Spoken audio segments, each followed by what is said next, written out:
Hey guys, Lord here, back again with another action figure review. Today we'll be taking a look at the Transformers Universal Monsters crossover, Frankentrpn. This of course is Frankenstein's monster. For those of you who still giving me shit on my Mego Frankenstein videos, I swear to God.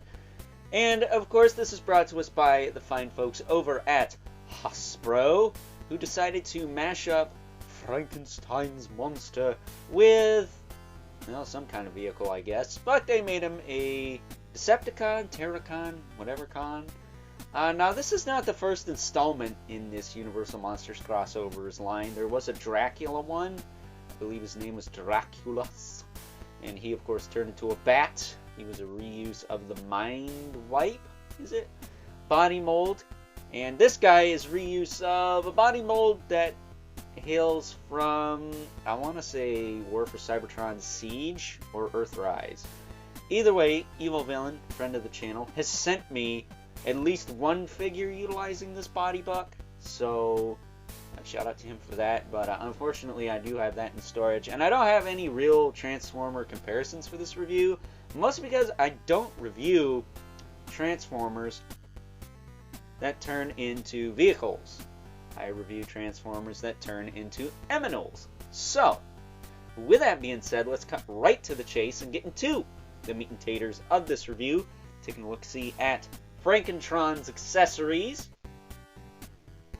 Starting off with this giant cannon here,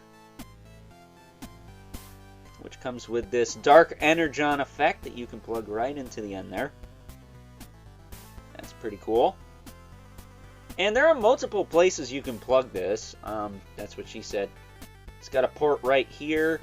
It's got a port on his back. It's got ports on his arms. And I think his shoulders. Yep. My favorite, though, is actually on the back here.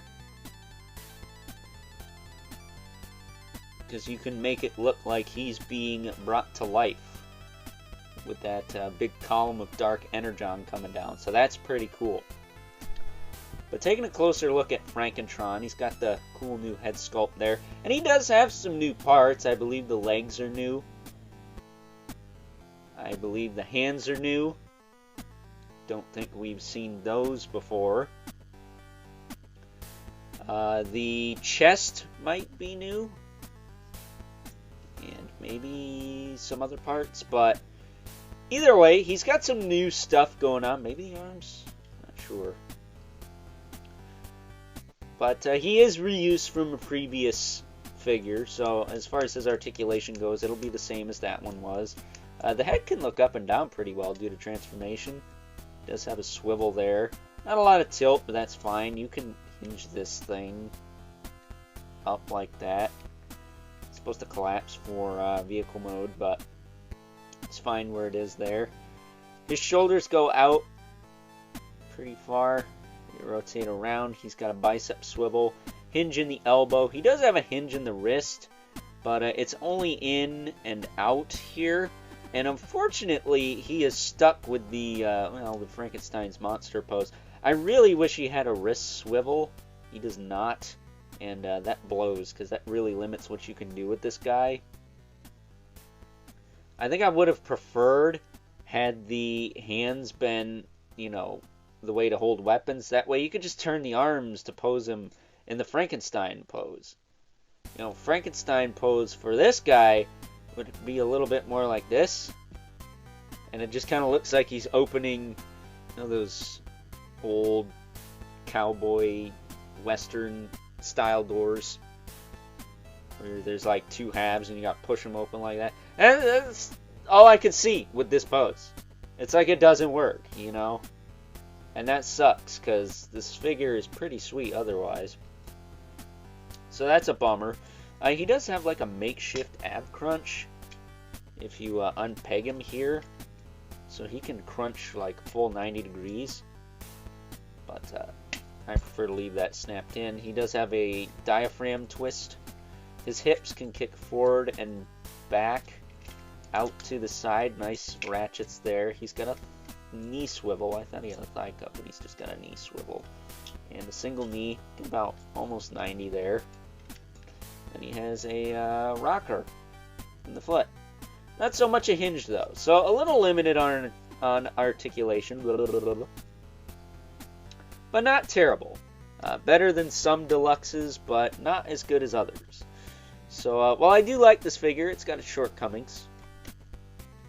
But it does look really cool. And I do want to get my hands on that Draculus. I have to have that. I don't know if anyone can help a brother out with that one, but I would very much appreciate it. Because I was going to buy it when it came out. I just didn't know where to do that. So if we get him flattened out here, this is as flat as he can go in robot mode. Maybe a little flatter. Yeah, I guess that's fine. Yeah. His ankles were kicked up a bit. There you go. There's Frankentrpn in all of his monstrous glory. He's pretty cool. I'm not gonna lie. I mostly do Beast Wars stuff nowadays when it comes to Transformers, but I do have a soft spot for the 2007 Michael Bay movie, and I do have some G1 stuff, mostly because of Evil Villain, because I don't know, G1 just never was my bag with Transformers, though I do like the original designs for Optimus, Shockwave, Soundwave, and Grimlock.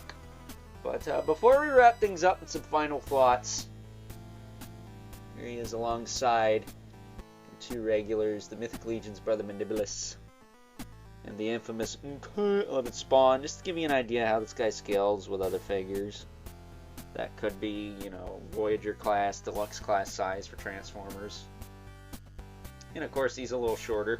Al Simmons towers over everyone as usual, but, you know, he's a decent size.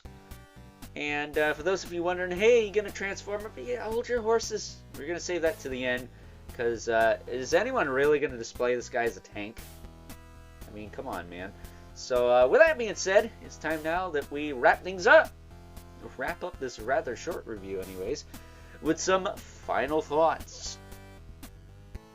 Overall, and while this may not be a perfect figure for a Transformer or otherwise, it's still fun. And at the end of the day, that's what it's all about. This is a fun figure. I think it's a fun idea. I think it's a cool crossover. You know, Ninja Turtles isn't the only thing that's got a crossover with everything, you know. And I'm hoping in the future we see a Wolfman, a creature of the Black Lagoon, maybe a Mummy, and some other Universal Monsters characters as Transformers, because that, to me, sounds really cool. I know they could use that deluxe class, what's his name, Weird Wolf? I think it was Wolfwire. In the line he came out in, but they could totally reuse that figure for a Wolfman. I'm not sure about a creature of the Black Lagoon or a Mummy, but I'm sure they could figure something out. I mean, worst case scenario, they could do what they did with Gigawatt, Maverick, and the Ectotron, and give them all new alt modes. I'm unopposed to that as well, so fingers crossed they keep this Universal Monsters line going, because I thought the Dracula one was really cool. Still want to get a hold of that. And I think this one is pretty cool as well. So with that being said, before we wrap things up entirely here, why don't we take a closer look at Frankentrpn's vehicle mode. And as promised, here's a closer look at good old Frankentrpn in his vehicle mode, which is a tank, of course. You could see that plain as day, right? I know some people were complaining that he was a tank, but honestly, I'm not quite sure what you could turn good old Frankenstein's monster into at the end of the day. I mean, the Dracula Transformer crossover figure turned into a bat. That just made sense. What exactly can Frankenstein's monster turn into? The freaking table? An electrode? That's kind of boring, don't you think? That said, I do have to agree that there are a lot of tanks in Transformers these days, particularly bad guys that turn into tanks. That said, you can, of course, take the Dark Energon Blast and plug it into the front there if you want. Looks cool. It rolls. Not well, but it rolls. It does rotate on the turret, and the gun does hinge up and down as well. But that's your lot for Frankentrpn. Pretty cool figure. I dig it. I do still want to get my hands on Draculus. Hopefully someday I'll find a decent deal on that. Centering him here. You can hinge this up and down too if you want. I know some tanks, those are different positions, so there you go. But that's a wrap, folks. So until next time, hope you guys enjoyed this review. I'll catch you guys later.